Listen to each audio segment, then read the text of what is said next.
বাংলাদেশের সাবেক জাতীয় দাবাড়ু এজাজ হোসেন বলছি।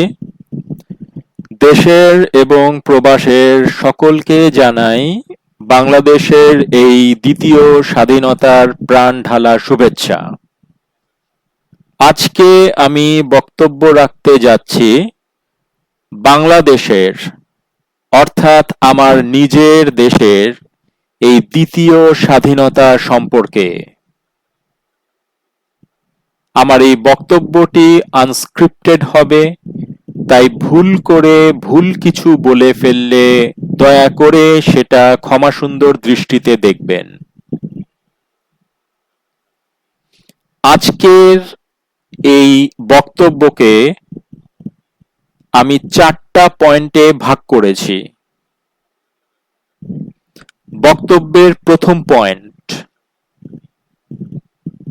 সবার প্রথমে আমি সবাইকে পুনরায় স্মরণ করিয়ে দিতে চাই যে আমি একজন নন পলিটিক্যাল পারসন। আমি বিএনপি নই, আমি আওয়ামী লীগ নই, আমি শিবির নই, আমি জাতীয় পার্টি নই। আমি নিজেকে আইডেন্টিফাই করি বাংলাদেশের একজন সুনাগরিক হিসাবে। এখন বক্তব্যের দ্বিতীয় পয়েন্ট, আজ থেকে প্রায় 2 মাস পূর্বে জুন মাসের 16 তারিখে আমি এই চ্যানেলে একটি বক্তব্য পাবলিশ করেছিলাম আমার নিজের, যার টাইটেল ছিল আহ্বানের দ্বিতীয় পর্ব। আপনাদের সুবিধার্থে সেই ভিডিওটির বা বক্তব্যটির ইউটিউব লিংক কমেন্ট সেকশনে দেয়া রইল। সেই বক্তব্যে আমি বলেছিলাম যে একজন উন্নত মানুষের মধ্যে 2টা বৈশিষ্ট্য থাকা চাই। প্রথমটি হলো যে কোনো পরিস্থিতিতে একজন উন্নত মানুষ নিজের মানসিক প্রশান্তি বজিয়ে রাখার ক্ষমতা রাখবে। কারণ দেখুন, মানসিকভাবে প্রশান্ত অবস্থায় না থাকলে আপনি কোনো সঠিক সিদ্ধান্ত নিতে পারবেন না। এবং উন্নত মানুষের দ্বিতীয় বৈশিষ্ট্য হিসেবে আমি বলেছিলাম যে একজন উন্নত মানুষ ভিন্ন মতাবলম্বী অথবা ভিন্ন রকমের অথবা ভিন্ন ফিলসফির মানুষের সমান গুরুত্বের সাথে সমাজে টিকে থাকার অধিকারে গভীরভাবে বিশ্বাস রাখবে। খেয়াল করে এই দ্বিতীয় বৈশিষ্ট্যটি আরেকবার দেখুন। যে মানুষটি আপনার দর্শনে বিশ্বাসী নয়, সে ভিন্ন মতাবলম্বী,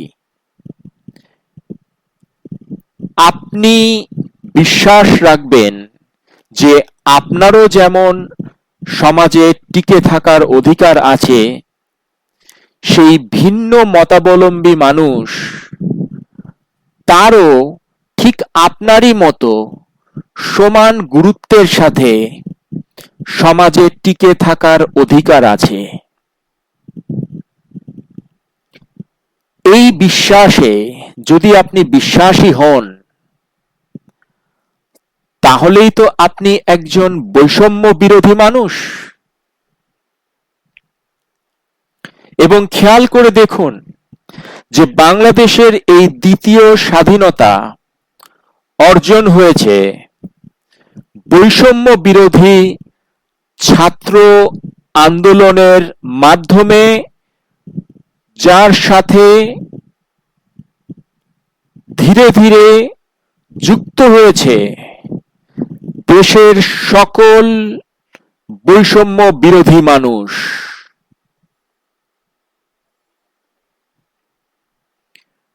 এখন বক্তব্যের ৩ নম্বর পয়েন্ট। এই পয়েন্টটা আমি বলবো বঙ্গবন্ধু শেখ মুজিব সম্পর্কে। দেখুন, আমি যখন একটা মানুষকে বিশ্লেষণ করি, আমি তার ভালো দিক এবং খারাপ দিক দুটোই বিশ্লেষণ করি। যে কারণে আমি নন পলিটিক্যাল। আমি কারো অন্ধ ভক্ত নই যে উনি ভালো তো উনার সব ভালো, অথবা উনি খারাপ তো উনার সব খারাপ। বঙ্গবন্ধু শেখ মুজিবুর রহমানের সেই ৭ই মার্চের ভাষণকে আমি বিনম্র শ্রদ্ধার সাথে আজও স্মরণ করি, কারণ সেই ভাষণটি বাংলাদেশের যারা স্বাধীনতাকামী মানুষ ছিল তাদেরকে প্রচন্ডভাবে মোটিভেট করেছিল মুক্তিযুদ্ধের জন্য, সংগ্রামের জন্য, যার মাধ্যমে আমাদের বাংলাদেশের প্রথম স্বাধীনতা এসেছিল। সেই মুক্তিযুদ্ধের একটি শক্তিশালী মোটিভেশন হিসাবে কাজ করেছিল বঙ্গবন্ধু শেখ মুজিবের সেই ৭ই মার্চের ভাষণ। সেই জন্য আমি তাকে শ্রদ্ধার সাথে স্মরণ করি আজও। কিন্তু সেটাই তো বঙ্গবন্ধুর একমাত্র দিক নয়। যে দিকটা আমি এতদিন স্বৈরাচারী সরকারি ভয়ে বলতে পারিনি, আজ বলছি। সেটা হচ্ছে বঙ্গবন্ধু যে এক দলীয় বাংলাদেশ তৈরি করার পদক্ষেপ নিয়েছিলেন, যে রাজনৈতিক দলটার নাম ছিল বাকশাল, সেই পদক্ষেপকে কিন্তু আমি বিন্দুমাত্র সমর্থন করি না। কেন করি না? উত্তর খুবই সহজ। কারণ একটি গণতান্ত্রিক দেশে বিভিন্ন রাজনৈতিক দল বিভিন্ন পলিটিক্যাল ফিলসফি সমর্থন করে এবং তারা ভিন্ন মতাবলম্বী হয়ে থাকে। তো আপনি যদি একটা দলকে বৈধতা দিয়ে অন্য সকল দলের মতাদর্শকে বিলীন করে দেন,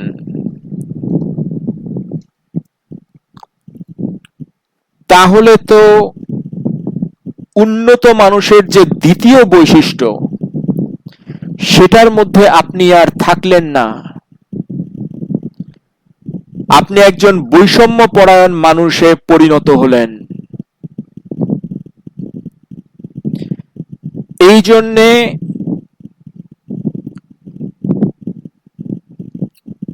এক দলীয় রাজনীতি কোনো বৈষম্য বিরোধী গণতান্ত্রিক দেশের আদর্শ হতে পারে না।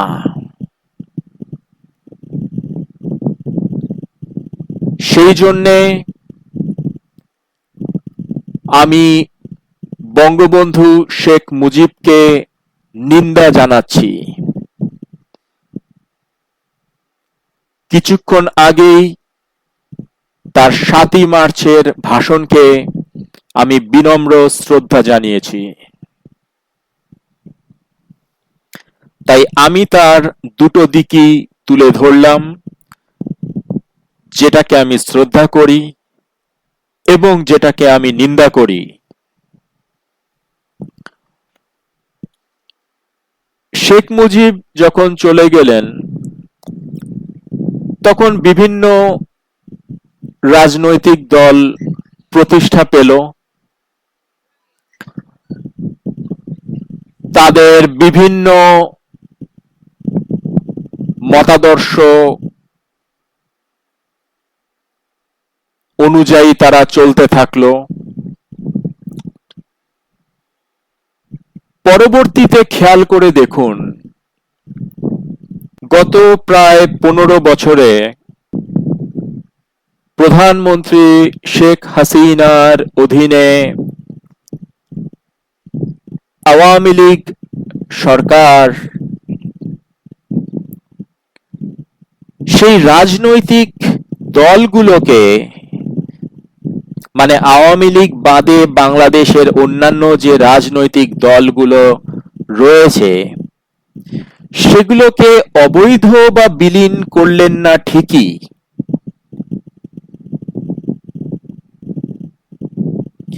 মানে পুরোপুরি উঠিয়ে দিলেন না, কিন্তু ধীরে ধীরে নানা প্রক্রিয়ায় এমন একটা পরিস্থিতি তৈরি করলেন যে শেষ পর্যন্ত 2024-এর জানুয়ারি মাসের ইলেকশনেও আমরা যেটা দেখেছি, যে দেশে এমন একটা পরিস্থিতি তৈরি হলো যে আওয়ামী লীগ বাদে অন্য কোনো রাজনৈতিক দলের যেন কোনো গুরুত্বই নেই।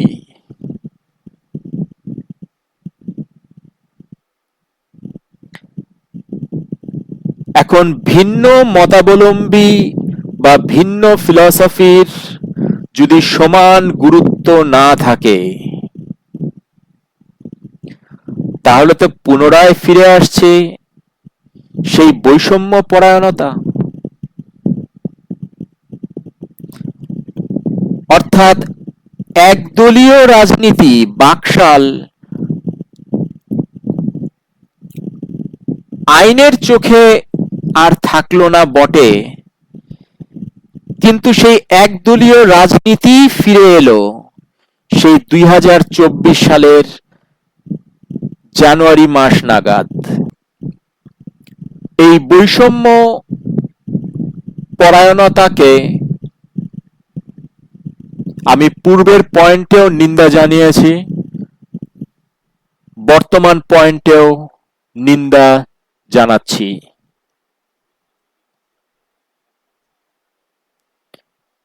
এখন আমার বক্তব্যের শেষ এবং 4 নম্বর পয়েন্ট। এই পয়েন্টটি আমি রাখছি বৈষম্য বিরোধী ছাত্রদের উদ্দেশ্যে, বৈষম্য বিরোধী দেশের সকল মানুষের উদ্দেশ্যে,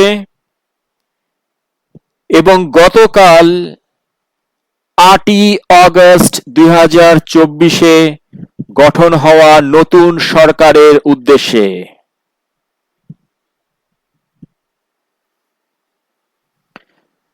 দেখুন, বৈষম্য কাদের বিরুদ্ধে হয়?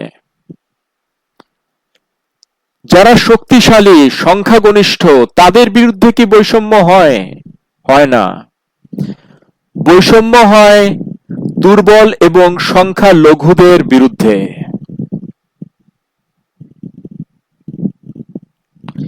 এবং সেরকমই একটি সংখ্যালঘু দুর্বল জনগোষ্ঠী হচ্ছে বাংলাদেশের প্রতিবন্ধী জনগোষ্ঠী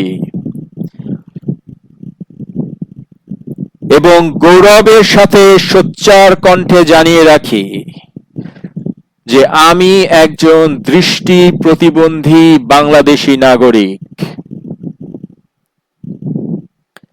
তাই আপনাদের সকলের প্রতি অনুরোধ জানাচ্ছি, আন্তর্জাতিক সংস্থা জাতিসংঘ প্রতিবন্ধী মানুষের জন্যে যে অধিকার সনদ পাশ করেছে, যেটাকে ইংরেজিতে আমরা সিআরপিডি বলে থাকি,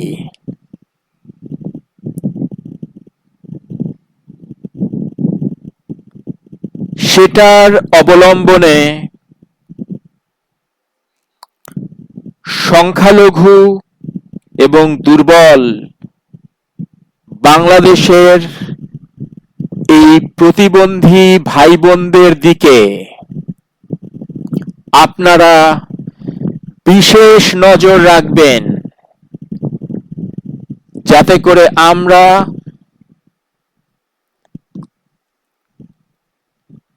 মানুষ হিসাবে সমান অধিকার ভোগ করতে পারি বাংলাদেশের অন্য সকল মানুষের মতো।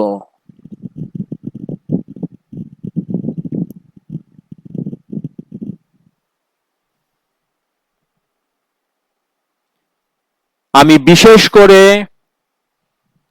এখানে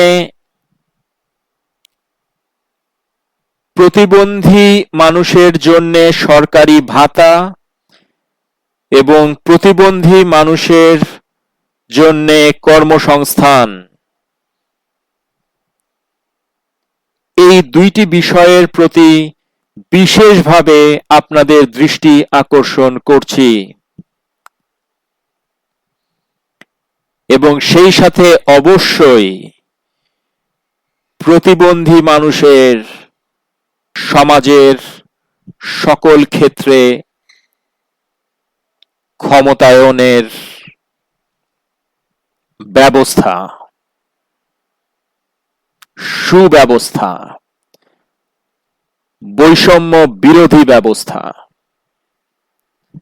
এই অনুরোধটা জানিয়ে আমি আমার আজকের বক্তব্য এখানে শেষ করছি।